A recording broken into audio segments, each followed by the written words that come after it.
सुप्रभातम प्यारे बच्चों। आज हम लोग हिंदी व्याकरण के अंतर्गत रस के चौथे रस अद्भुत रस के विषय में अध्ययन करेंगे। अद्भुत रस जिसका स्थायी भाव आश्चर्य होता है।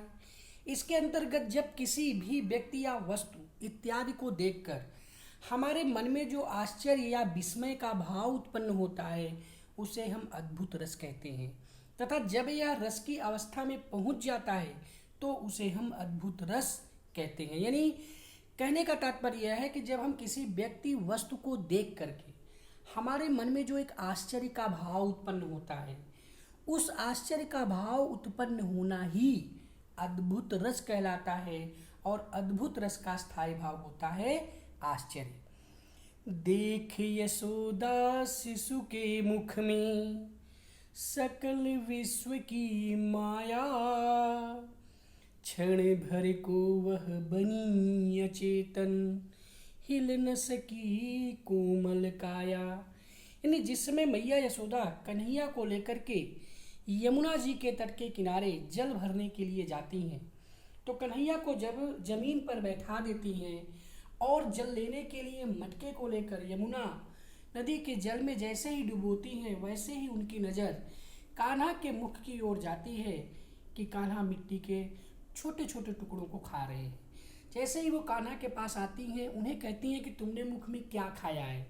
तो इस पर कन्हैया मुस्कुराते हैं तो वो डांटती हैं। बार बार कहने पर जब नहीं कान्हा अपने मुख को दिखाते हैं तो वो क्रोधित हो जाती हैं, और उन्हें क्रोधित हुआ देख ऐसा जानकर जब कन्हैया अर्थात भगवान श्री कृष्ण अपने मुख को खोलते हैं तो उनके मुख के अंदर एक ब्रह्मांड दिखाई देता है। उस ब्रह्मांड को देख करके यशोदा माँ आश्चर्यचकित हो जाती हैं। तो ऐसी स्थिति में ही वहाँ पर अद्भुत रस की उत्पत्ति होती है। तो कहने का मतलब है कि जब किसी व्यक्ति या वस्तु को देखकर हमारे मन में जो एक आश्चर्य की भावना उत्पन्न होती है, एक विस्मय की भावना उत्पन्न होती है, उसे हम अद्भुत रस कहते हैं, और इसका स्थायी भाव होता है आश्चर्य। इसके बाद हमारा दूसरा रस है रौद्र रस। रौद्र रस का स्थायी भाव होता है क्रोध। अपनी प्रिय वस्तु या प्रियजन के अपमान के परिणाम स्वरूप जो हमारे मन में एक क्रोध की भावना उत्पन्न होती है उसे हम रौद्र रस कहते हैं। यानी अपने गुरुजनों की निंदा को सुनकर, अपने प्रिय लोगों के प्रति कटु वचनों को सुन करके, अपमान की भावना को देख करके जो हमारे मन में एक क्रोध की भावना उत्पन्न होती है उसे कहते हैं रौद्र रस। रौद्र रस का अस्थायी भाव होता है क्रोध। और जैसा कि आपने राम लक्ष्मण परशुराम संवाद में भी पढ़ा था कि जब परशुराम जी आते हैं तो वे कहते हैं कि वह व्यक्ति कहाँ है जिसने शिव के धनुष को तोड़ने का साहस किया। वह अपराधी इस समाज को छोड़ करके अलग आ जाए मेरे सामने, नहीं तो यहाँ पर उपस्थित जितने भी राजागण हैं सारे राजागण अभी के अभी मारे जाएंगे। तो इस तरह से परशुराम के वचनों को सुनकर लक्ष्मण जी कहते हैं कि सुनत लखन के वचन कठोरा, अपरस सुधारि धर्यु कर जोरा। जब जनि देव दोष मोहि लोगू, कट बादी बालक बद जोगू। मतलब लक्ष्मण जी के कठोर वचनों को सुनकर के परशुराम जी अपने फरसे को सुधार कर बोलते हैं कि अब कोई मुझे दोष नहीं देगा, क्योंकि निश्चित रूप से यह बालक, कड़वी वचन बोलने वाला यह बालक निश्चित रूप से वध के योग्य है। इसके अलावा एक अन्य उदाहरण है, रे नृप बालक काल बस, बोलत तो ही न संहार, धनु ही सम त्रिपुरार धनु, विदित सकल संसार। लक्ष्मण जी जब कहते हैं कि हम क्षत्रिय हैं, हम क्षत्रिय धनुष में भेद नहीं करते हैं, हमारे लिए सभी धनुष एक समान है। अब ये पुराना धनुष था, टूट गया, तो इसमें रघुनाथ जी का कोई दोष नहीं है। तो इस पर कहते हैं परशुराम जी कि हे राजा के पुत्र, तू मृत्यु के वश में हो करके संभल कर नहीं बोल रहा है, और इसे ही कारण है कि तू भगवान शिव के इस महान धनुष को, जो कि संपूर्ण संसार में प्रसिद्ध है, इसे तू सामान्य धनुष के समान समझ रहा है। तो इस तरह से जो एक क्रोध की भावना उत्पन्न होती है, वह क्रोध की भावना उत्पन्न होना ही रौद्र रस कहलाता है। इसके बाद अगला रस है भयानक रस। इसका स्थायी भाव भय होता है। इसके अंतर्गत जब किसी व्यक्ति या वस्तु इत्यादि को देखकर या किसी घटना का वर्णन करते हुए समय मन में जो भय अर्थात डर का भाव उत्पन्न होता है, उसे हम भयानक रस कहते हैं। जैसे एक और अजगर हिलक, एक और अजगर हिलखी, एक और मृगराय, अबिकल बटोही बीच ही, परियो मूर्छा खाए। यानी एक पक्षी या कोई व्यक्ति जो वृक्ष के डाल पर बैठा हुआ है, अगर और उसके ऊपर उसे अपना शिकार बनाने के लिए अजगर उसकी तरफ चला आ रहा है, अगर वह अजगर के भय से नीचे की ओर भागने की कोशिश करता है तो शेर उस पर टकटकी लगाए हुए खड़ा है। ऐसी स्थिति में अगर वो आगे जाना चाहता है, ऊपर जाना चाहता है वृक्ष के, तो भी उसके प्राणों को खतरा है, और वह नीचे आना चाहता है तो भी उसके प्राणों को खतरा है।